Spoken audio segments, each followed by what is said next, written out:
শুভ অপরাহ্ন।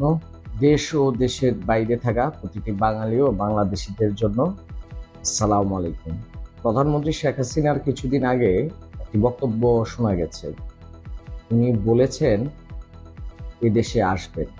তাহলে দেশ ও দেশের বাইরে থাকা প্রতিটি বাঙালি ও বাংলাদেশি আপনারা অবশ্যই বিশ্বাস করবেন মাননীয় প্রধানমন্ত্রী শেখ হাসিনা দেশে আসবেন কিংবা চলে এসেছেন।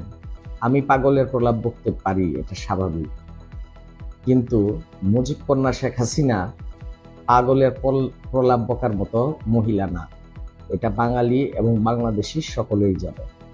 তাই প্রত্যেককে অনুরোধ করব, চিন্তা চেতনা দেশপ্রেম এটার ভিত্তিতে মন্তব্য করবেন, কারণ কে জানে আজকের এই বক্তব্য কাল আপনার ভবিষ্যৎ নির্ণয় করবে।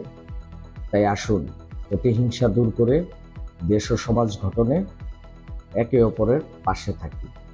আর সর্বশেষ অনুরোধ থাকবে, বাংলাদেশ আওয়ামী লীগ ব্যতীত, বাংলাদেশের আওয়ামী লীগের প্রতিনিধি দল ব্যতীত এদেশে কোনো নির্বাচন হয়নি, ইতিপূর্বেও না, এবং যখনই হয়েছে তখনই কেউ এদেশের মসনদে থাকতে পারেনি। এবং সবাইকে অনুরোধ করব, বাংলাদেশ আওয়ামী লীগের প্রতিটি কর্মী এবং সমর্থক বৃন্দ যারা বসে আছেন মাননীয় প্রধানমন্ত্রী শেখ হাসিনা দেশে আসবেন, তখন আপনি ভোকাল হবেন না, এই ধরনের কোনো ঘটনা ঘটতে চলছে না।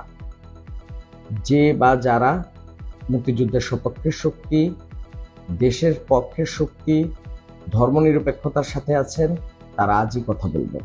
জয় বাংলা, জয় বঙ্গবন্ধু।